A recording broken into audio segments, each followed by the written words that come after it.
What's up, friends? We are so glad you're joining us this morning here on a Sunday through your computer or device or whatever you are using. And we are excited to be here with you. We wish that we could be jamming along with you like we do on a regular Sunday, every single Sunday in icKids.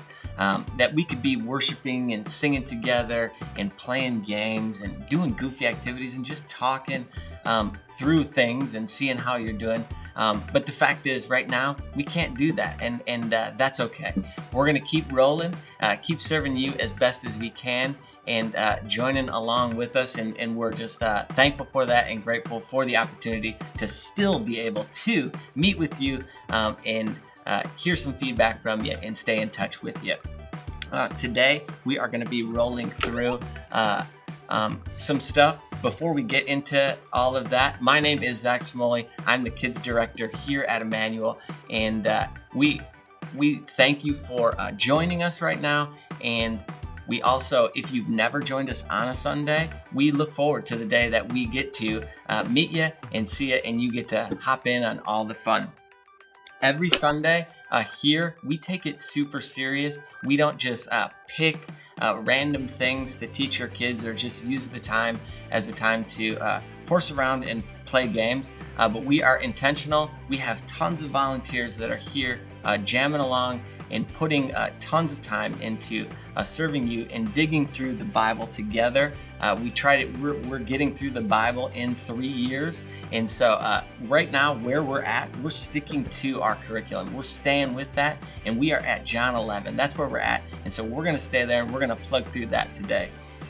We always start with some truth that we can know. And so we say that we want to equip kids to know right, think right, do right, and feel right, and work it that way as opposed to the other way, to start with a feeling and go, hey, this is what you could do, and letting your actions define truth. We start with the truth and we let that impact what we do. Today, we're going to be talking about something we can know. Our biblical truth is found in John 11, and it's Jesus raising Lazarus from the dead. And we know that a lot of times you might go, well, how is this practical for today?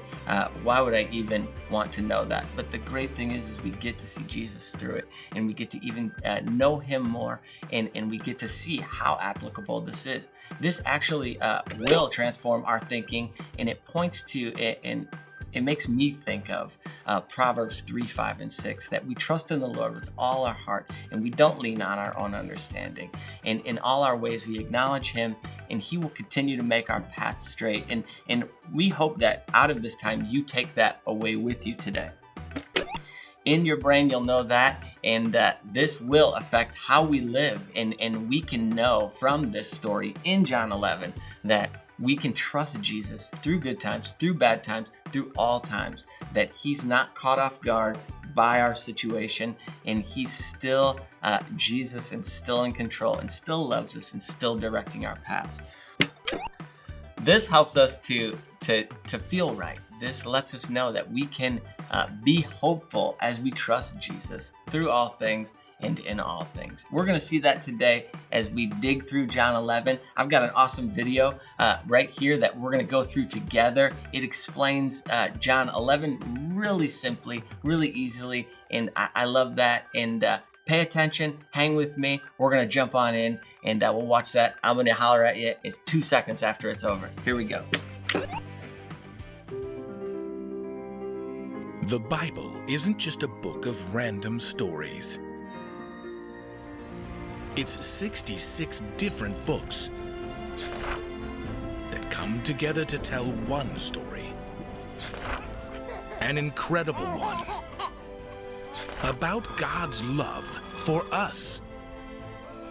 And now for an amazing story. Inspired by the book of John. Chapter 11, verses 1 to 45. Wherever Jesus went, crowds followed. Some wanted to be healed. Others wanted to learn something. Some simply wanted to be near him. But the religious leaders had a different reason for following Jesus. They wanted to trap him. Aha! See, these religious leaders had spent their whole lives teaching people to stick to very complicated rules. But Jesus said you should just follow 2 simple things. Love God. Love others. Oh, well, that's not fair. What's more, it seemed that Jesus was claiming to be God. Don't believe me unless I do the works of my Father. The religious leaders were so angry with Jesus they tried to arrest him and even throw stones at him. Jesus' friends were very eager to get out of Jerusalem, so with Jesus they headed east and crossed the Jordan River. Peter was likely outspoken, as usual. Those pompous fools! Jesus is way too smart for them! But soon after, a messenger arrived from Bethany, a small town near Jerusalem where Jesus' friends Mary, Martha, and Lazarus lived. Lord, I have a message from Mary and Martha. Well, what is it? Thomas may have offered water. Let him take a drink at least. Mary and Martha say, Lord, the one you love is sick. Who, Lazarus? And is this like really sick, or I don't want to go to school sick? Jesus held up a hand for silence. This sickness will not end in death. No, it is for God's glory. God's Son will receive glory because of it. Oh, well, that's good. Yeah, because we sure aren't going anywhere near Jerusalem. 2 days later, though, Jesus told his disciples, Let's go back to Judea. Hello? Remember that thing about the Jews trying to kill you? Lazarus has fallen asleep. I'm going there to wake him. Well, if he's sleeping, he'll get better. Lazarus is dead. Wait, what? For your benefit, I'm glad I was not there. Now you will believe. But let us go to him. Still shocked and on edge, Jesus' friends followed him back down the dusty road towards Jerusalem. And just outside Bethany, they ran into friends of Mary and Martha. Oh, you showed up. Well, Lazarus has been buried for 4 days now. Martha heard that Jesus had come at last. She raced to meet him, tears streaming down her face. Lord, I wish you had been here. Then my brother would have not died. But I know that even now, God will give you anything you ask for. Jesus looked directly into her eyes. Your brother will rise again. I know he will rise again on the last day. I am the resurrection and the life. Anyone who believes in me will live, even if they die. And whoever lives by believing in me will never die. Do you believe this? Martha wiped her eyes with the back of her hand and took a deep breath. Yes, Lord. I believe that you are the Messiah, the Son of God. I believe that you are the one who is supposed to come into the world. Where is Mary? Martha hurried home to find her sister, who was surrounded by friends trying to comfort her. The teacher is here. He is asking for you. Why? Why did he wait so long? Mary sprang up, her face blotchy with tears, and hurried to the place where Jesus waited outside of town. She threw herself at his feet. Lord, I wish you had been here. Then my brother would not have died. Where have you put him? Mary couldn't answer, but the other mourners gathered around. Come and see, Lord. Overwhelmed by all the broken hearts around him, Jesus allowed the tears to pour down his own face. Everyone was amazed. See how much he loved Lazarus. Yeah, well, he opened the eyes of some blind man. You'd think he'd keep his friend from dying. The entire group soon reached the cave where Lazarus' body lay. A massive boulder blocked the entrance. Take away the stone. Lord, it's been 4 days. It won't smell good. Didn't I tell you that if you believe, you will see God's glory? No one spoke. It seemed like such a terrible, hopeless act to open the tomb. But Jesus had told them to do it. Martha nodded, and several strong men stepped forward, and together they rolled aside the huge rock. The mouth of the cave gaped, an empty black hole. But Jesus looked up to heaven. Father, I thank you for hearing me. I know that you always hear me, but I said this for the benefit of the people standing here. I said it so they will believe that you sent me. Lazarus, come out! Again, stunned silence kept everyone in place. No one could move or even breathe. Then, No. Is it possible? It is. from the mouth of the cave, a figure emerged, wrapped tightly in strips of linen cloth. Lazarus was alive. Brother. At first, No one dared approach Lazarus, but Jesus grinned. Take off the burial clothes and let him go. Mary and Martha rushed to their brother, hugging him hard, while the rest of the crowd pushed in to touch this impossible, wonderful, living miracle. Will we ever see anything like this again? I doubt it. Now, Jesus had just proved what he had told the religious leaders, that he could do the works of God, who is more powerful than anything, even death.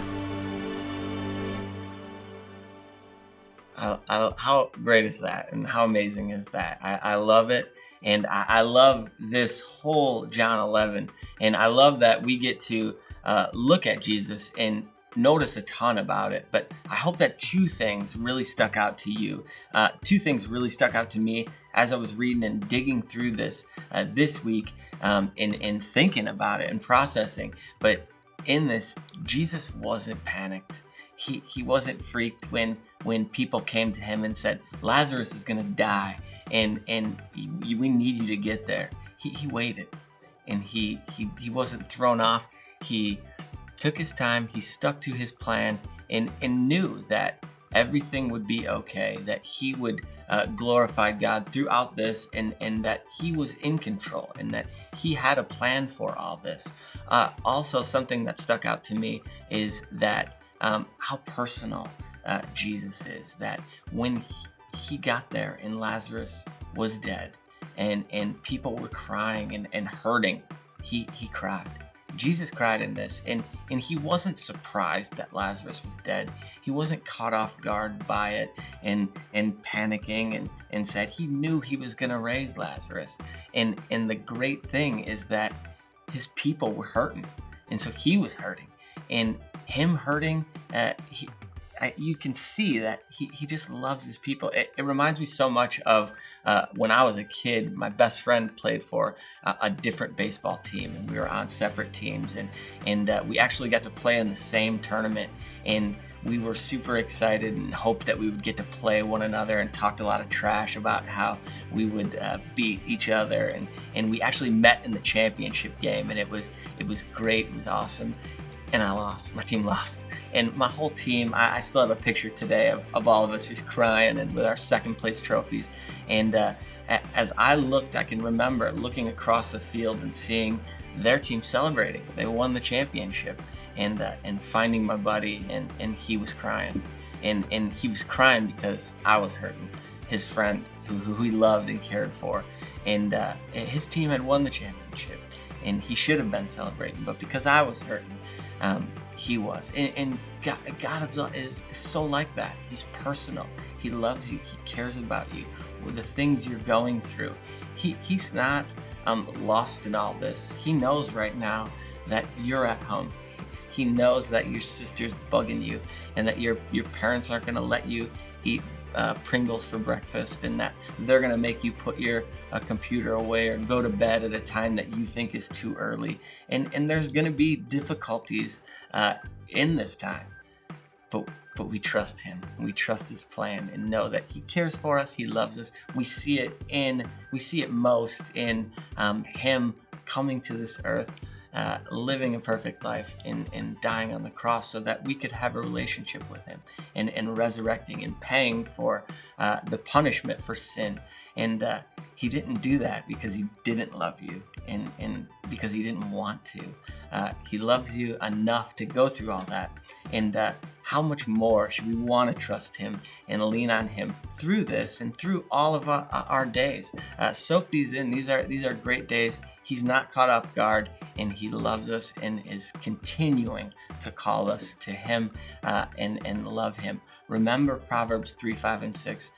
Trust in the Lord with all your heart. Lean not on your own understanding. In all your ways, acknowledge him, and he will make your path straight. I promise that is true. And this week, we're super excited because we want our icKids and our families to remember this and to lock this in. And we have a cool opportunity. Every Sunday when we're here, we have kids who are doing some Discover Time activity where we make it meaningful, and we make it stick. And we have an opportunity to do that with Proverbs 3, 5, and 6. My call, I know that what I'm going to do is me and my kids, we're going to light up our driveway with some sidewalk chalk and Proverbs 3, 5, and 6. And I want my neighbors to see, I want everybody who's walking their dogs past to see, and families who are running and going to get some fresh air to see that this home, my home, we trust Jesus and his plans right now for us. If you could do it, jump on in. We encourage you to do something similar.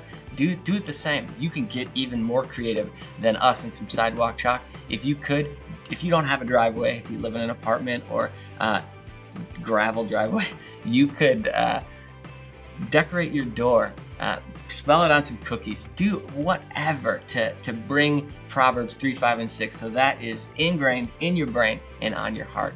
And if you could, hashtag it, take some pics, icKids Challenge, send them in. We'd love to see them. Just give us a little look and see what you guys get to do all day. And also, we'd love to maybe show some next week and just maybe post some on our Facebook page. And we love you. We're excited to see them. And we continue to pray for you guys, and we miss you. We'll be together soon. We'll be jamming, and we can't wait. So see you guys.